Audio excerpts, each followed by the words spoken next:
আসসালামু আলাইকুম। আজকের ভিডিওতে আমরা যেতে চলেছি মস্তুল থেকে রামপুরা কাঁচা বাজার।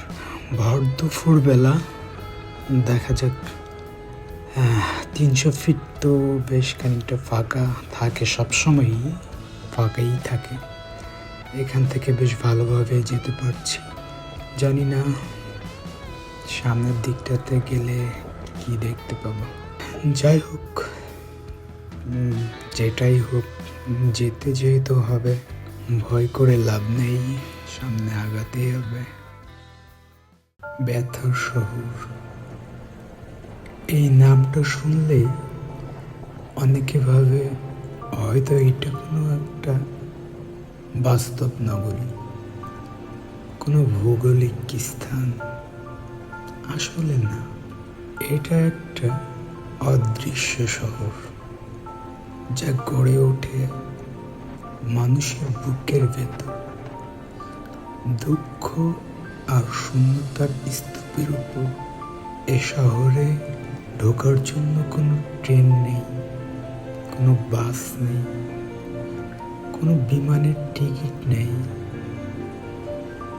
এখানে প্রবেশ করতে হয় ব্যর্থতা দিয়ে, প্রবেশ করতে হয় হারানো ভালোবাসা দিয়ে, প্রবেশ করতে হয় অশ্রু দিয়ে। এ শহরের আকাশ সব সময় ধূসর। এখানে সূর্য ওঠে ঠিকই, কিন্তু আলো কখনো উজ্জ্বল হয় না। মেঘগুলো ভারী, কান্নার মতো ঝুলে থাকে। কখনো হঠাৎ বৃষ্টির মতো নেমে আসে একাকিত্বের ঢল। শহরের মূল চত্বরে আছে একটি বিশাল ঘড়ি, কিন্তু ঘড়ির কাঁটা কখনো সামনে এগোয় না। সেখানে সময় থেমে আছে সেই মুহূর্তে, যেদিন আপনি সবচেয়ে বেশি ভেঙে পড়েছিলেন। এ শহরের প্রতিটি রাস্তার নাম শূন্যতার নাম, হতাশায় ভিনিউ, অপেক্ষার গলি, প্রতারণা ব্রিজ, অভিমানী লেন। রাস্তার দুই পাশে সাজানো ভাঙা স্মৃতির দোকান, যেখানে শোকই একমাত্র মুদ্রা। রাতে শহরটা আরো ভয়ঙ্কর হয়ে ওঠে। রাস্তার বাতিগুলো টিম টিম করে জ্বলে, ছায়ার ভেতর থেকে ভেসে আসে অচেনা মানুষের নীরব হাহাকার।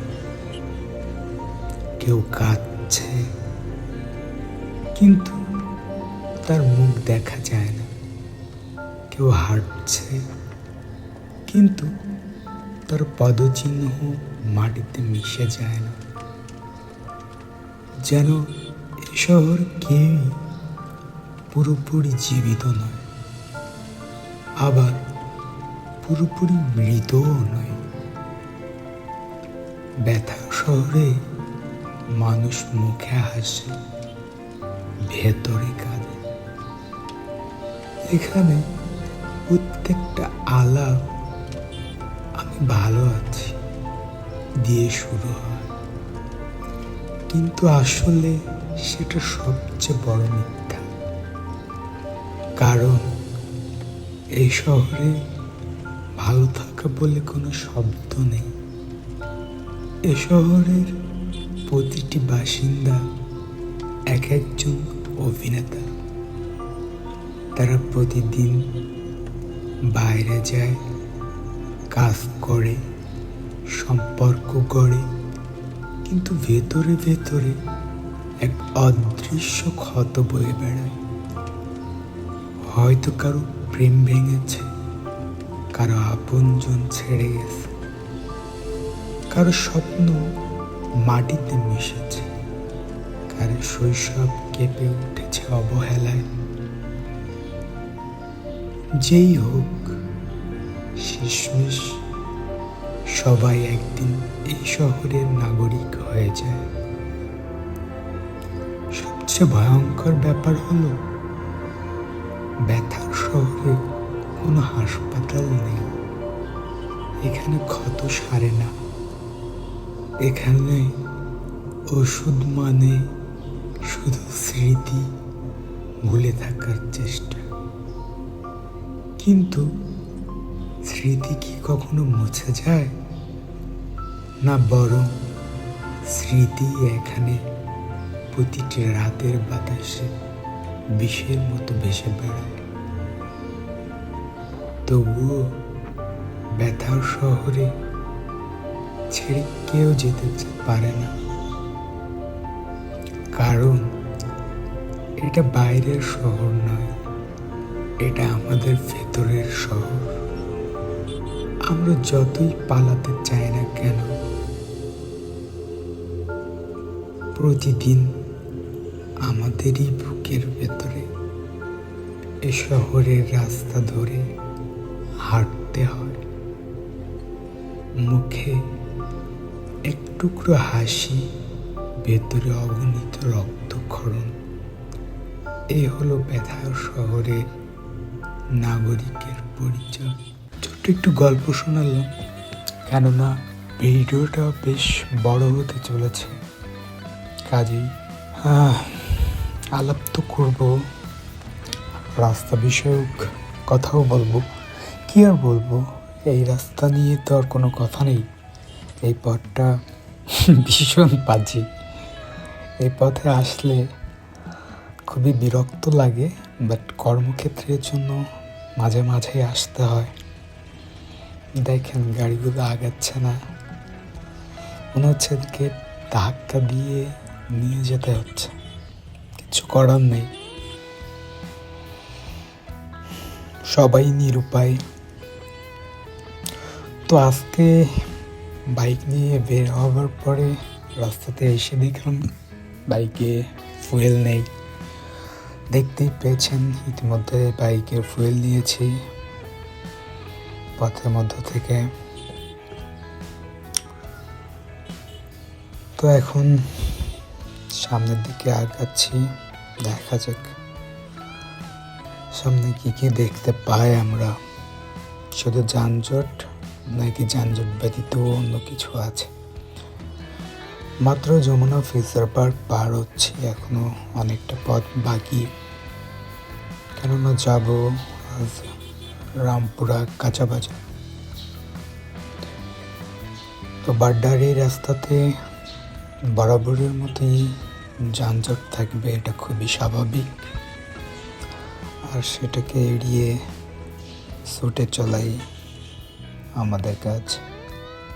যতটা কষ্টই হোক না কেন, রোদের প্রখরতা যতই হোক না কেন, সেটাকে কাটিয়ে ঠিকই সামনের দিকে এগিয়ে যেতে হবে।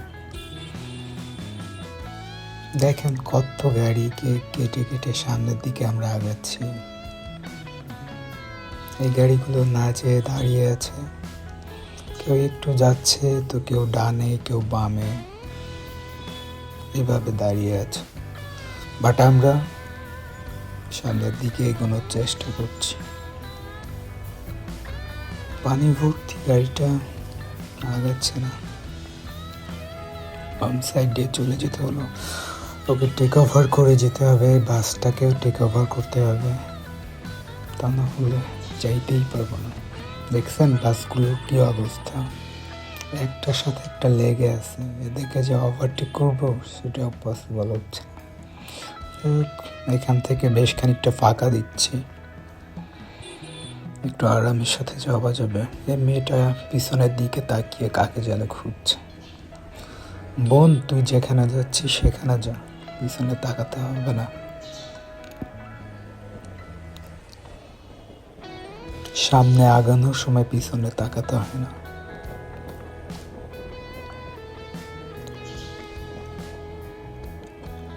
বেশ খানিকটা ফাঁকা পেলাম, নতুন হাটের ওখান থেকে হয়তো আবার যানজট স্টার্ট হবে, বাট তার আগ পর্যন্ত ফাঁকাই তো দেখছি। দেখা যাক কত দূর পর্যন্ত যেতে পারি।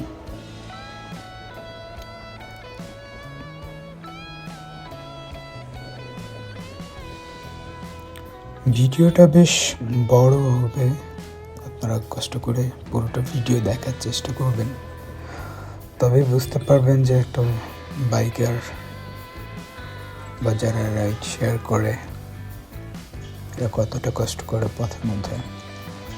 সেটা ফিজিক্যালি বোঝানো সম্ভব না, কেননা একটা ভিডিও দেখে জাস্ট একটা ভিডিওতে আর কতটুকু দেখানো সম্ভব।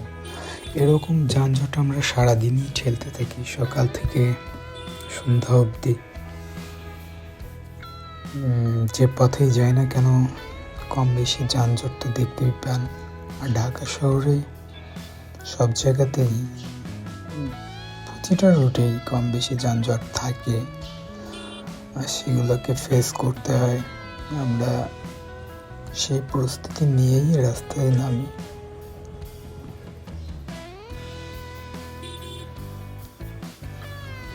ধুলাবালি, রোদ, বৃষ্টি সব কিছু আমাদের ফেস করতে হয়। বাইকারদের মাথার উপরে ছাউনি থাকে না, এই জন্য। যাই হোক, তবুও ছুটে চলা, রোদ ধরে, রাস্তা ধরে, দু চোখ যেদিকে যায়। একটা বিষয় ভালো লাগে যে কারো অধীনে কাজ করতে হয় না। আমি ছোটবেলা থেকেই একটু ব্যতিক্রম ধর্মী, কেননা কারো অধীনে কাজ করতে আমার কখনোই ভালো লাগেনি বা লাগে না এখন অবধি। যে অন্যের আন্ডারে কাজ করব, এটা খুবই বিরক্তিকর। আর ধরা বাঁধা জীবনযাপন, সেটাও আমার কাছে ভালো লাগে না। আমি আমার ইচ্ছেগুলোকে সবসময় প্রাধান্য দিয়েছি। দ্যাটস ওয়াই এই যে এখন রাইড শেয়ার করতে হচ্ছে, অন্তত পক্ষে নিজের খরচটুকু অন্তত পক্ষে চালানোর জন্য। যাই হোক, সেটা বড় ব্যাপার না। সব থেকে বড় ব্যাপার নিজের মন যেটা চায় সেটা সবসময় মনকে দেওয়ার চেষ্টা করি। বাট আমার চাহিদাগুলো সবসময় আমার সীমাবদ্ধতার ভিতরে, সীমাবদ্ধতার বাইরে আমার চাহিদা নেই। কারণ আমি এতটুকু জানি যে নিজের সীমাবদ্ধতার বাইরে চাহিদা থাকলে আমাকে কষ্ট পেতে হবে। আর আমি আমার যে এই বয়সে এসে সীমাবদ্ধতার বাইরে যে আশা করে কষ্ট পাবো, এতটা নির্বোধ আমি নই। কারণ আমার গণ্ডি আমি জানি, এবং আমার গণ্ডির মধ্যে সবসময় আমি থাকার চেষ্টা করি। নিজের লিমিটেশনের মধ্যে থাকলে অবশ্যই কষ্ট হবার কথা না।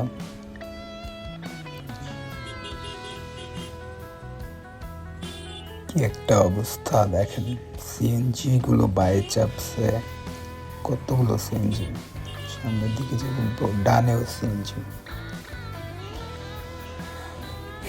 ভাই একটু জায়গা দাও, সামনের দিকে যেতে দাও। এবারে তো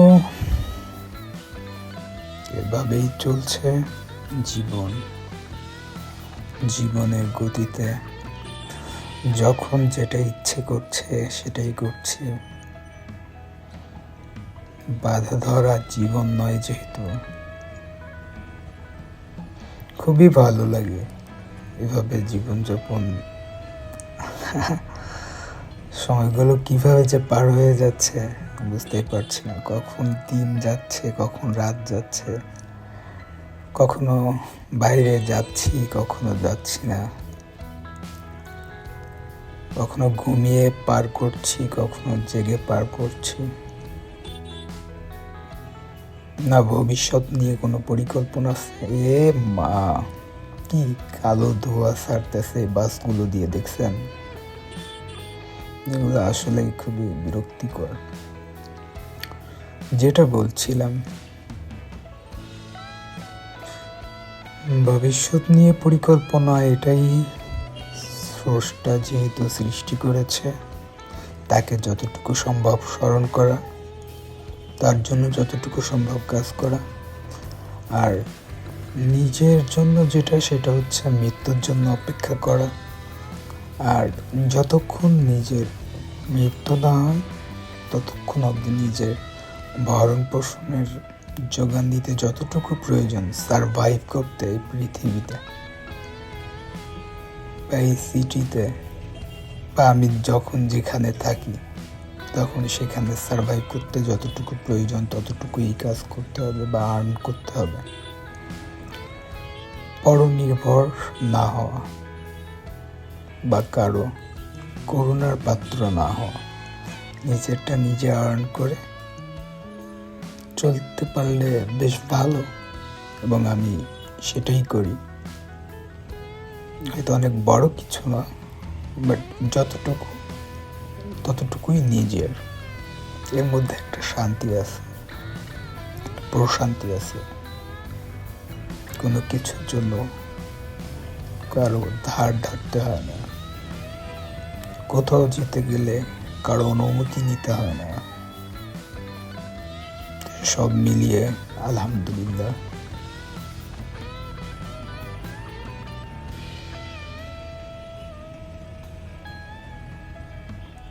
কি একটা অবস্থা, একটু আগাচ্ছে না এখান থেকে গাড়িগুলো, একেবারে থেমে গেছে। রিক্সা, ভ্যান, ভ্যানটার উপরে কি কি যেন বাজছে, বেঁধে নিয়ে যাচ্ছে। এই অটোগুলো আগে গ্রামে দেখতাম, আমাদের গ্রামের বাড়িতে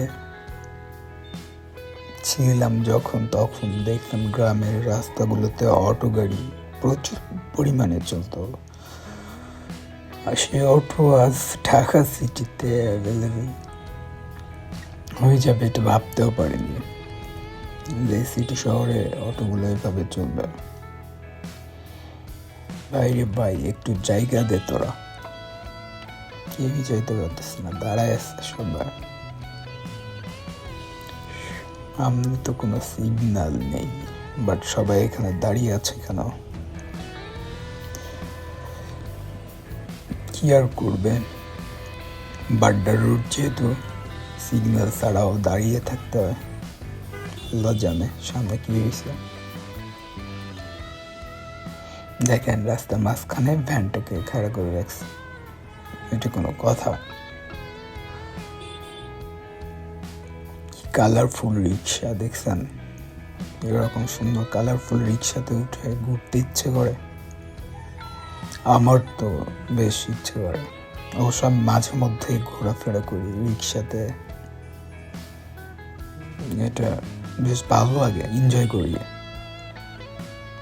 রিক্সাতে করে এখানে ওখানে মাঝে মাঝে ঘুরতে। বাট বাসটা আমার কাছে খুব একটা ভালো লাগে না, খুব ক্রাউড থাকে।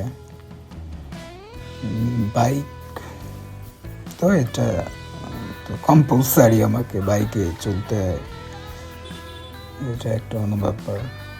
রিক্সাতে ঘুরতে বেশ মজা লাগে থেকে থেকে, সব সময় না, মাঝে মধ্যে।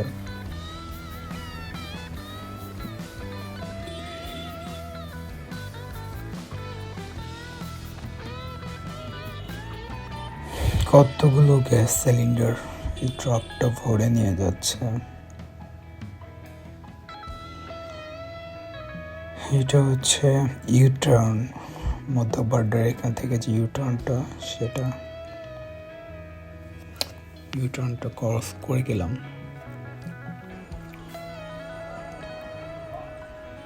ইউটার্নটা ক্রস করে বেশ একটা ফাঁকা আছে, খুব একটা দেখছে যানজট নেই নাকি যা আছে আল্লাহ জানে। আর সামনে রামপুরা ব্রিজ, যেহেতু জহুরুল নগরের আগে বেশ খানিকটা যানজট থাকে।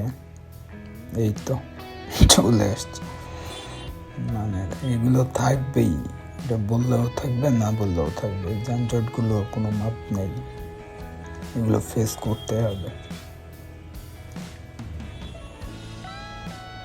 যাই হোক, যতটাই যানজট হোক, ফেস করার জন্য আমরা সর্বদা প্রস্তুত।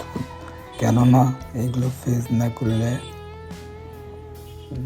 রাস্তাতে চলতে পারবো না। আর সবগুলো রাস্তাতেই এরকমই, কম বেশি, কোথাও একটু বেশি, কোথাও একটু কম।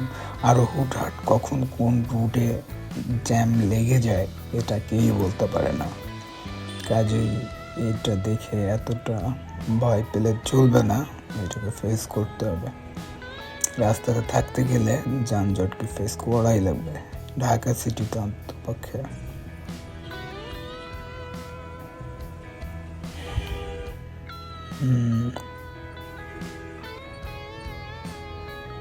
কি অবস্থা দেখেন।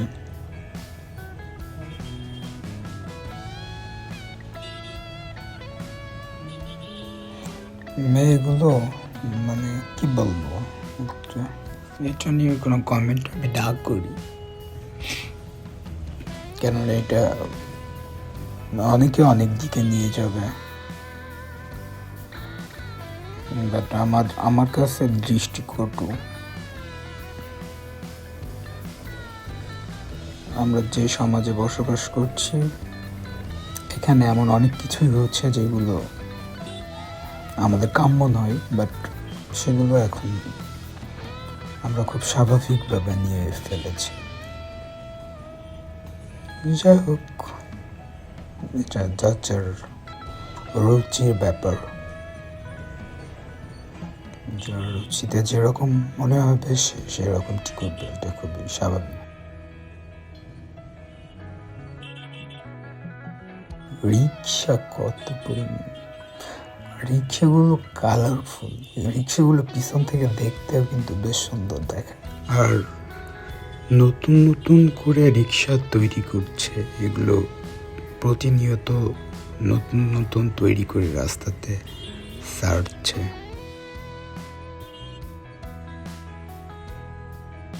আর এই বাসগুলো আর নতুন করে তৈরি হচ্ছে না, বাসগুলো ভেঙে চুরে মানে যা আছে সেখান থেকেও খুলে যাচ্ছে, জয়েন্ট দিয়ে তালিপুট্টি মেরে যেমনে পারে সেমনে চালানোর চেষ্টা করতেছে। মাঝখান দিয়ে ঢুকে পড়লাম, ওরা আবার চাপ চুপ না মারে।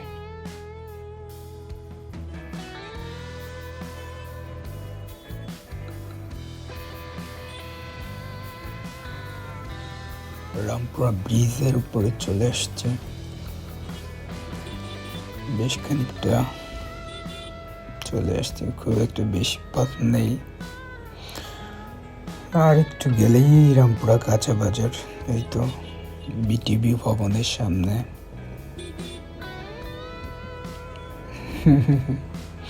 আন্টি ওখান থেকে ইউটার্ন নিচ্ছে।